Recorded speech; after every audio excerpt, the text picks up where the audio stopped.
સતગુરુ મહારાજની જય. સત્ય સનાતન ધર્મની જય.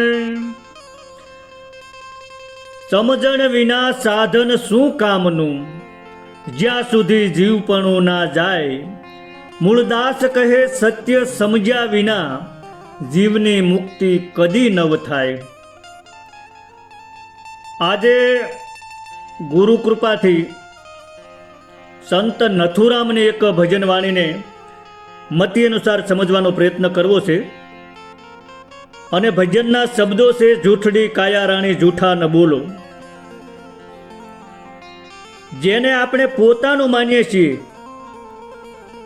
તે બધું અંત સમયે અહીં જ રહી જવાનું છે. અને માત્ર નામ પરમાત્માનું સ્મરણ જ સાથે જાય છે. આવા કંઈક ભાવ સાથેનું અને જીવને જાગૃત કરતું આ ખૂબ સરસ ભજન છે. તો જોઈએ ભજનના શબ્દો. સંત નથુરામ પહેલી કડીમાં શું કહે છે કે જૂઠડી કાયા રાણી જૂઠા ન બોલો, વડ ચેતન તારો ઘડનારો. જૂઠડી કાયા રાણી જૂઠા ન બોલો. તો સંત નથુરામનું આ ભજન માત્ર વૈરાગનું ગીત નથી, પરંતુ જીવને માયામાંથી જાગૃત કરી અને ગુરુ દ્વારા પરમ પદ સુધી પહોંચાડતો ઉપદેશ છે. આખા ભજનનો કેન્દ્રીય સંદેશ એ છે કે જે છોડવાનું છે એને છોડ, જે પામવાનું છે એને પામ. મૃત્યુ પહેલા જ આત્માને ઓળખી લે, એની સિવાય છુટકારો નથી. પ્રથમ પંક્તિમાં કીધું કે જૂઠડી કાયા રાણી જૂઠા ન બોલો, વડચેતન તારો ઘડનારો. તો અહીં સંત નથુરામ સીધી રીતે જોઈએ ને તો કાયાને સંબોધીને કહેતા હોય એવું આપણને સમજાય. પણ આ કાયા એટલે કે દેહ તો જડ છે. એને સાંભળવાની, સમજવાની કે જવાબ આપવાની શક્તિ નથી. તેથી સંત જેઠીરામ જ્યારે કહેશે કે જૂઠડી કાયા રાણી જૂઠું ન બોલો, ત્યારે તે ભાષાનો એક અલંકાર વાપરે છે. બહારથી કાયાને કહે છે, પરંતુ અંદરથી દેહ સાથે પોતાની ઓળખ બાંધી બેઠેલા જીવને કહે છે. જેમ કોઈ કહે કે અરે મન શાંત થઈ જા, તો મન કોઈ અલગ માણસ નથી, પણ મનને સંબોધીને હકીકતમાં માણસને જ સમજાવવામાં આવે છે. એ જ રીતે અહીં કાયાને સંબોધીને જીવને જાગૃત કરવામાં આવે છે. અહીં પ્રશ્ન થાય કે જેઠીરામે કાયા રાણી એવું શા માટે કીધું, એટલે કે રાણી શબ્દ કેમ વાપર્યો? તો રાણી શબ્દ અર્થપૂર્ણ છે. દેહ પોતે ગર્વ નથી કરતો, પણ જીવ દેહનો અભિમાન કરે છે કે હું સુંદર છું, હું રૂપાળો છું, હું યુવાન છું, હું ધનિક છું, હું મોટો માણસ છું, આ મારું છે, આનો હું માલિક છું વગેરે. તો આ બધું દેહાભિમાન છે. અને તેથી સંત કહે છે કે અરે કાયા રાણી એટલે કે દેહના રાજમાં મસ્ત બનેલા જીવ, તું જૂઠું ન બોલ. તો જૂઠું એટલે શું? અહીં માત્ર મોઢાથી બોલાતું જૂઠું એની વાત નથી,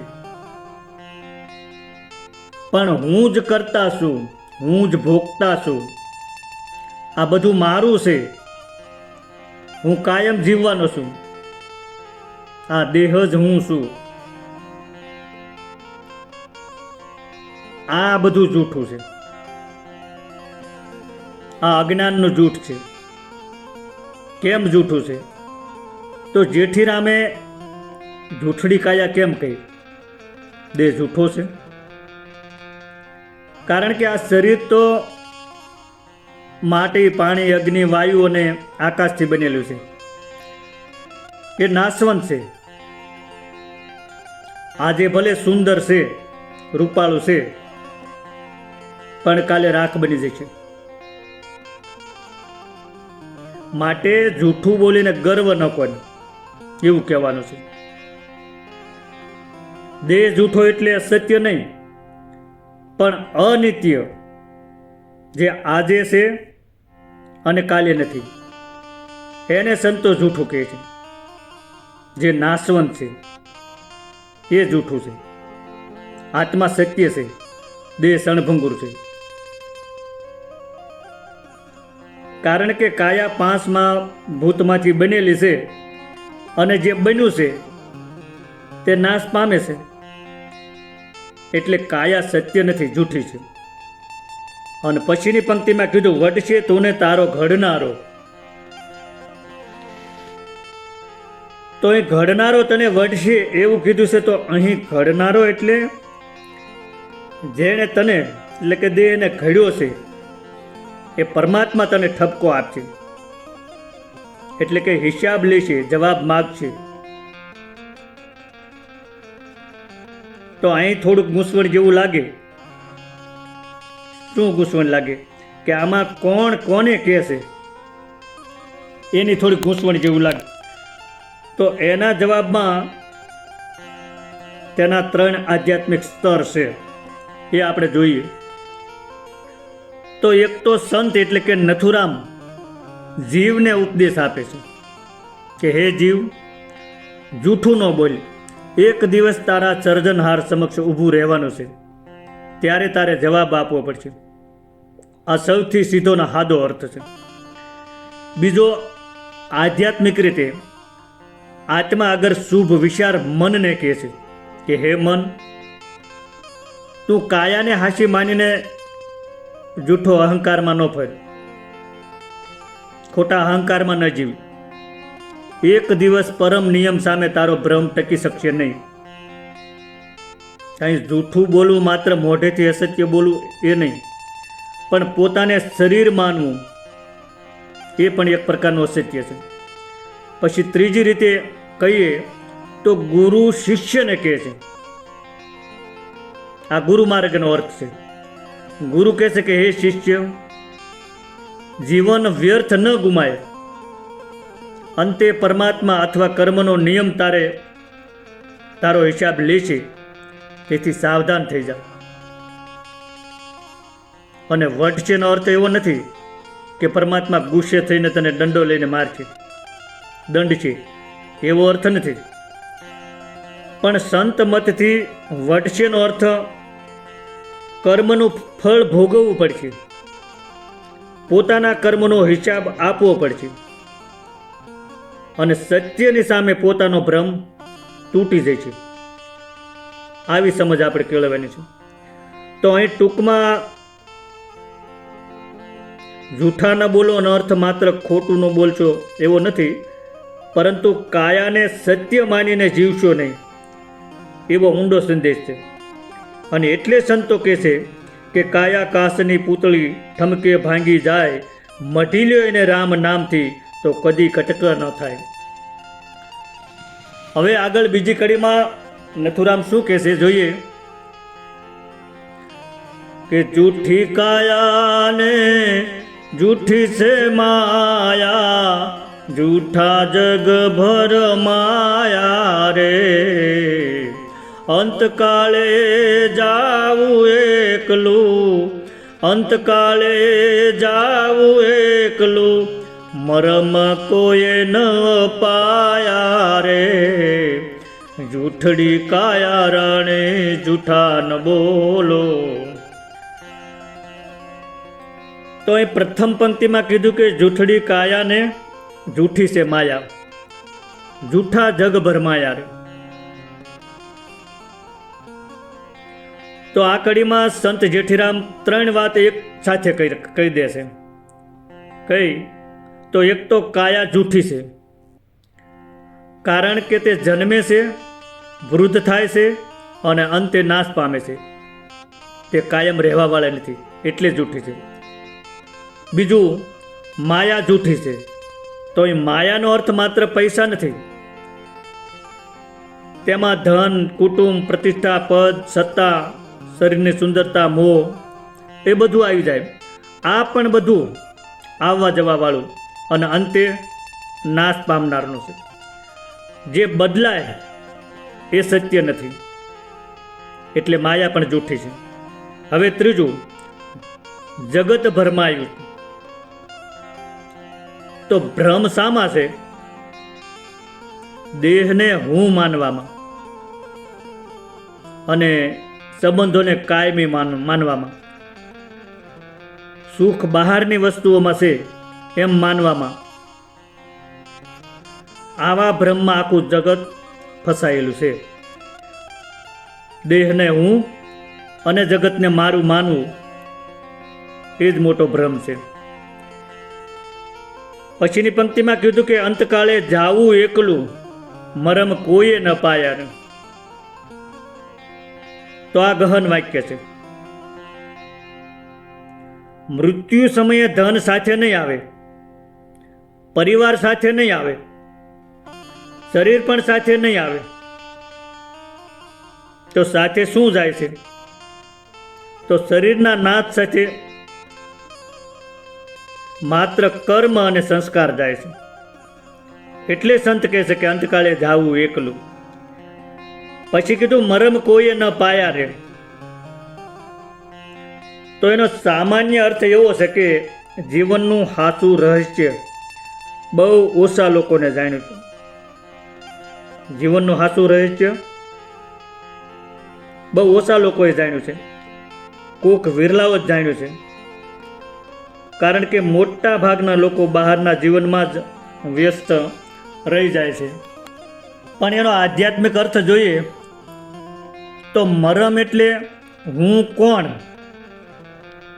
દેહ અને આત્મામાં શું ભેદ, પરમાત્મા સાથે મારો સંબંધ શું, જન્મ મરણના ચક્કરમાંથી કેવી રીતે છૂટવું. જેને આનો અનુભવ થયો તેણે મરમ પામ્યો એવું કહી શકાય. બાકી લોકો સરસા સુધી જ રહ્યા છે. જીવનનું રહસ્ય બહુ ઓછા લોકો જાણે છે. હું કોણ, આ પ્રશ્નનો અનુભવ જ મરમ છે. તો સંત જેઠીરામ કહે છે કે હે જીવ, તું જે દેહ અને માયાને હાસુ માની બેઠો છે એ બંને ક્ષણભંગુર છે, જૂઠા છે. આખું જગત આ ભ્રમમાં છે. પણ યાદ રાખ, જ્યારે દેહ છોડવાનો સમય આવશે ત્યારે તારે એકલાએ જ જવાનું છે. તેથી હમણાં જ જીવનમાં હાસા મરમને ઓળખી લે, મરમને સમજી લે. અહીં મરમ શું જાણવાનો છે કે હું દેહ નથી, હું આત્મા છું. દેહ નાશવંત છે, આત્મા અમર છે, ત્રણેય કાળમાં રહેવા વાળો છે અને એને ઓળખવાનો છે. મીરાબાઈએ પણ એ જ કીધું છે કે આત્માને ઓળખા વિના રે લક્ષ 84 નહીં તો ટળે, ભ્રમણાને ભાંગ્યા વિના રે ભવના ફેરા તો નહીં મટે. હવે ત્રીજી કડીમાં નથુરામ શું કહે છે કે આરે જગતમાં વેલાવળ છું, આવી ભાવટમાં ભરાણા રે.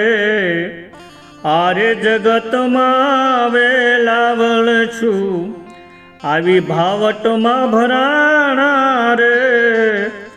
સગા કુટુંબની લાલચ લાગી, સગા કુટુંબની લાલચ લાગી, ત્રિયાને બોલે બંધાણા રે. જૂઠડી કાયા રાણી જૂઠા ન બોલો. હવે અહીંયા આ ત્રીજી કડીમાં જીવનની ક્ષણભંગુરતા અને સંસારની ગૂંચવણની વાત કરી છે. પ્રથમ કડીમાં કીધું કે આરે જગતમાં વહેલા વળચું આવી ભાવટમાં ભરાણા રે. તો એનો અર્થ એ છે કે આ દુનિયામાં આપણો નિવાસ કાયમી નથી.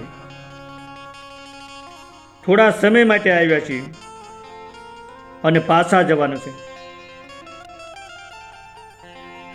પણ આ થોડા સમયના પ્રવાસમાં જ સંસારની ભાવટમાં ફસાઈ ગયા. તો આ ભાવટ શબ્દ ખૂબ ગહન શબ્દ છે અને એનો અર્થ માત્ર સંસાર નથી, પરંતુ એવો ગૂંચવણ ભર્યો માર્ગ કે જ્યાં માણસ દિશા ભૂલી જાય, ભટકી જાય. અહીં ભાવટ એટલે દેહનો મોહ, ધનનો મોહ, માનનો મોહ, ઈચ્છાઓનો અંતહીન પ્રવાહ. ભાવટ એટલે બ્રહ્મનું આખું જંગલ કે જ્યાં જીવ કામ, ક્રોધ, મદ, લોભ, મોહ અને ઈર્ષામાં દિશા જ ભૂલી જાય. આવી ભાવટમાં જીવ ઘૂસવાઈ ગયો છે. બીજી પંક્તિમાં કીધું કે સગા કુટુંબની લાલચ લાગી સ્ત્રીયાને બોલે બંધાણા રે. તો એ સગા કુટુંબની લાલચ એટલે માત્ર પરિવારની જ વાત નથી, પણ મારું તારું ના મોહની વાત છે. અહીં આસક્તિની વાત છે. પછીનો શબ્દ છે સ્ત્રીયાને બોલે બંધાણા. તો અહીં સ્ત્રીના વચનમાં બંધાણા એ તો સામાન્ય અર્થ રીતે સમજીએ, પણ એનો અર્થ એવો છે કે ઇન્દ્રિય સુખ, ગૃહસ્થ મોહ, મનને ગમતા વિષયોના બંધનની વાત છે. અહીં સ્ત્રીનો વિરોધ નથી. આ મોહ, ઇન્દ્રિય સુખ, આ સ્ત્રીયા શક્તિના પ્રતીક રૂપે વાત કરી છે. એટલે એનો અર્થ જીવ ઇન્દ્રિયોના સુખની વાતોમાં, મોહમાં અને સંબંધોની આસક્તિમાં બંધાઈ ગયો છે. અને સગા કુટુંબની લાલચનો અર્થ પણ પરિવાર રાખવો ખોટો છે એવો નથી, પણ ખોટું શું છે કે પરિવારને પરમ સત્ય માની લેવું તે ખોટું છે. અહીં મારું એટલું મજબૂત થઈ જાય છે કે આત્મા અને પરમાત્માનું સ્મરણ જ ભૂલાઈ જાય છે. અહીં આખી કડીનો ભાવ એવો છે કે જીવ, તું આ દુનિયામાં થોડા દિવસનો મહેમાન છે, છતાં તું ભ્રમના જંગલમાં રસ્તો ભૂલી ગયો છે. તું સંબંધો રાખ, ગૃહસ્થ ધર્મ પણ નિભાવ, પરંતુ એમાં એટલો બંધાઈ ન જા કે તારો મૂળ માર્ગ જ ભૂલી જાય. કુટુંબ બંધન નથી, આસક્તિ બંધન છે. પત્ની બંધન નથી, સ્ત્રી બંધન નથી, પણ મોહ બંધન છે. ધન સંપત્તિ બંધન નથી, પણ એનો લોભ બંધન છે. એટલે સંત શ્રી જેઠીરામનો કહેવાનો ભાવ ગૃહ ત્યાગ નહીં, પણ મોહનો ત્યાગ કરો, એવું કહેવાનું થાય છે.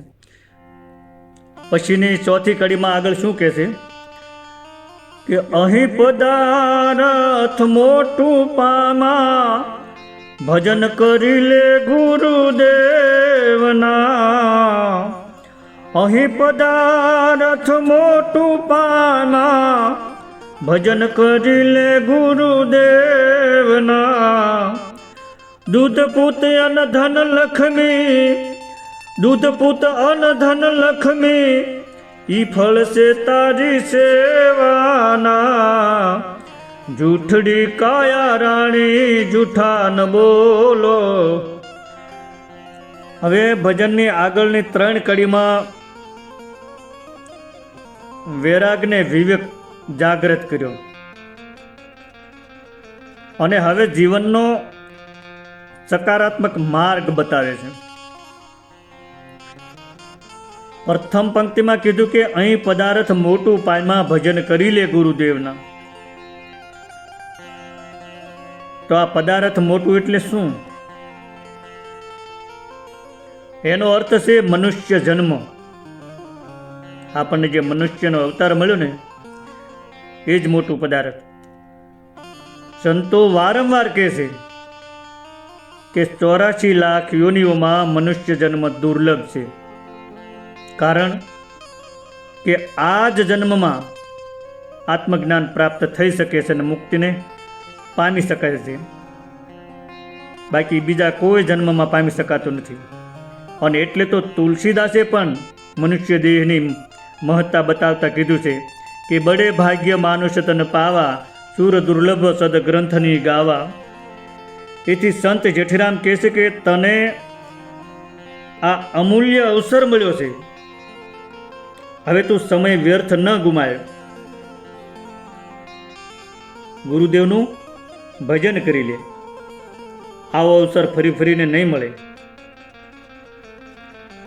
હવે ભજનનો અર્થ માત્ર ભજન ગાવું એવો નથી.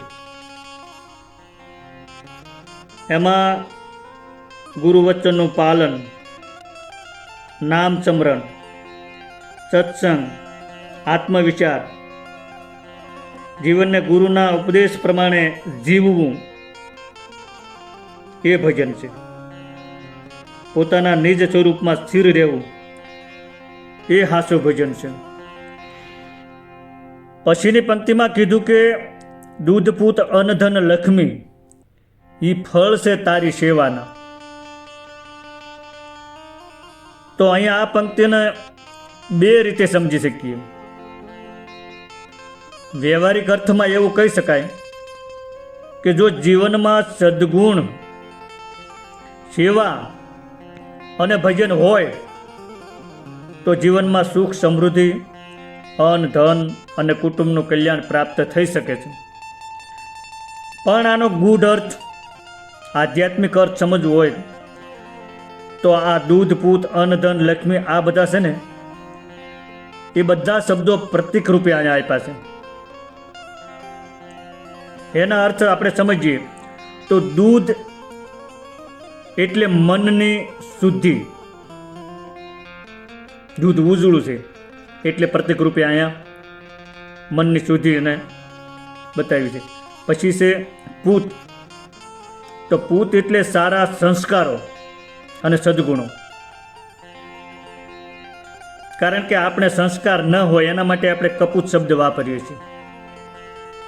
પછીનો શબ્દ છે અન્ન. તો અન્ન એટલે જીવાત્માને પોષે એવું જ્ઞાન, એવો અર્થ અહીં સમજવાનો. ધન.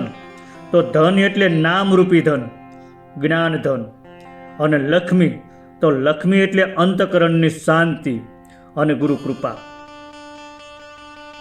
એટલે સંત નથુરામ કહે છે કે સાચી સેવા કરશો તો બહારનું જ નહીં પણ અંદરનું જીવન પણ સમૃદ્ધ બનશે. કઈ સેવાનો અર્થ માત્ર શારીરિક કામ નહીં, પણ સંતોના મતે સેવા 3 પ્રકારની માનવામાં આવી છે.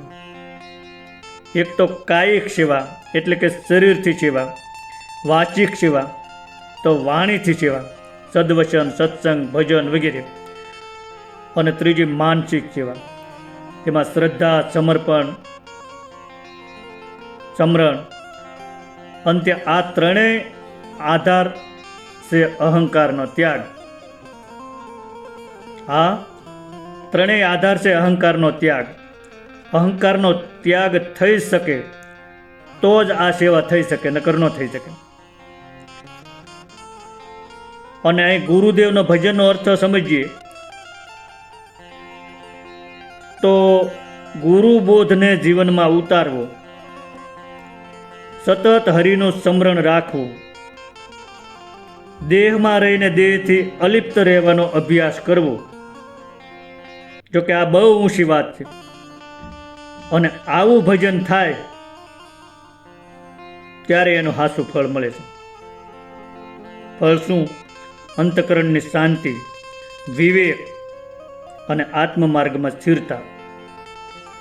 ટૂંકમાં અહીં અમૂલ્ય મનુષ્ય દેહ મળ્યો છે, તો સદગુરુના માર્ગે ચાલી ભજન અને સેવા કરી લે તો અંતરની શાંતિ અને આત્મકલ્યાણ પ્રાપ્ત થશે. એવું નથુરામ અહીંયા આપણને કહે છે. કબીર સાહેબે પણ સાખીમાં કીધું છે કે કબીરા યહ તન જાત હૈ, સકે તો ઠોર લગાવ, કર સેવા સત સાધકી और ગુરુ કે ગુણ ગાય. કબીર સાહેબ કહે છે કે આ શરીર તો એક દિવસ ખાક થઈ જવાનું છે, માટે તારાથી બને તો સાધુ સંતોની સેવા કરવામાં અને ગુરુના ગુણ ગાવામાં આ શરીરને ઉપયોગ કર. પછી હવે છેલ્લી કડીમાં આગળ શું કહે છે? આરે જગતમાં કંઈક નરવયા ગયા, હાથી ઘોડાના સડનારા રે, ઘટ ભીતર ગુણ ગાવે નથુરામ, ઘટ ભીતર ગુણ ગાવે નથુરામ, અહીં નથી કોઈ રહેનારા, જૂઠડી કાયા રાણી જૂઠા ન બોલો. હવે ભજનની આ છેલ્લી કડીમાં અંતિમ જાગૃતિનો સંદેશ છે. અહીં સંત નથુરામ આખા ભજનનો નિષ્કર્ષ આપે છે.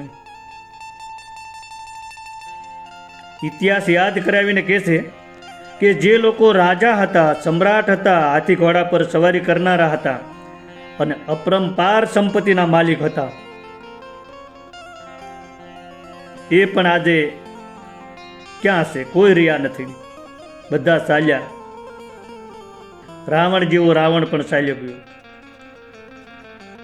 હવે અહીં હાથી ઘોડા એ માત્ર પશુ વગર તો મુસાફરીના સાધન માત્ર નથી, એ વૈભવ, સત્તા અને માન અને અભિમાનનું પ્રતીક છે. અને કહેવાનું તાત્પર્ય એ છે કે દુનિયા જેને સૌથી મોટો માનતી હતી એવા પણ અહીં રહી શક્યા નથી, તો આપણે શાનો ગર્વ કરવો? પછીની પંક્તિમાં કીધું કે ઘટ ભીતર ગુણ ગાવે નથુરામ. તો અહીં સંત પોતાની વાત કરે છે કે હું દેખાડા કરવા નથી ગાતો, હું બહાર નહીં પણ મારા હૃદયમાં પરમાત્માના ગુણ ગાઉં છું. ગુણ ગાવા એટલે માત્ર ભજન ગાવું એમ નહીં, પણ એનો અર્થ છે નામ સ્મરણ, અંતરમાં પરમાત્માની હાજરીનો અનુભવ, ગુરુ વચનમાં સ્થિર રહેવું, સત્યમાં જીવવું. ઘટ એટલે દેહ, પણ ઘટ ભીતર એટલે સુરતા આત્માભિમુખ બને, જ્યાં આત્મચિંતન થાય, ત્યાં પરમાત્માનો અનુભવ થાય. અહીં સંત બહાર નહીં પણ અંદરની યાત્રાનું કહે છે. છેલ્લી કડી કે અહીં નથી કોઈ રહેનારા, તો આ આખા ભજનનો નિષ્કર્ષ છે. દેહ નહીં રહે, ધન નહીં રહે, કુટુંબ નહીં રહે, પદ નહીં રહે, પ્રતિષ્ઠા કાયમ નહીં રહે. અને એથી જ જે કાયમ રહેવાનું છે ને તે છે આત્મ સ્વરૂપ. આ આત્મ સ્વરૂપમાં જાગવાનું છે, એવી અહીં વાત છે. અહીં સંત નથુરામ 5 કડીના ભજનમાં આધ્યાત્મિક પ્રગતિના ક્રમબદ્ધ રીતે સમજાવ્યા છે. ભજનના મુખડામાં દેહાભિમાન છોડવાની ચેતવણી હતી. બીજી કડીમાં દેહ અને માયા નાશવંત છે એ સમજાયું. ત્રીજી કડીમાં જીવ મોહમાં કેવી રીતે બંધાયો છે એ સમજાયું. અને ચોથી કડીમાં ઉપાય રૂપે ગુરુ ભજન અને સેવા બતાવે છે. 5મી કડીમાં અંતિમ નિષ્કર્ષ આપી અને કીધું કે કાયમ કોઈ નથી રહેવાનું, તેથી અંતરમાં ભગવાનના ગુણ ગાયેલું.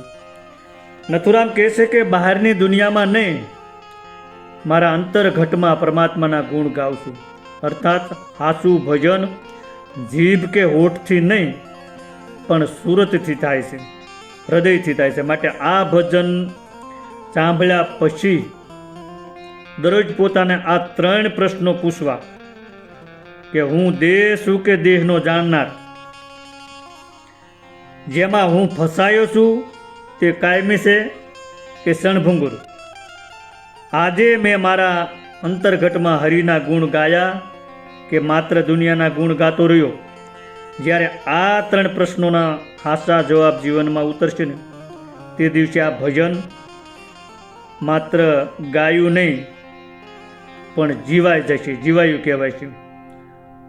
આવું સંત નથુરામ આપણને આ ભજનમાં સમજાવી જાય છે અને મેં એ મારી મતિ અનુસાર વાત કરી છે. સદગુરુ ભગવાનની જય, સંત નથુરામની જય.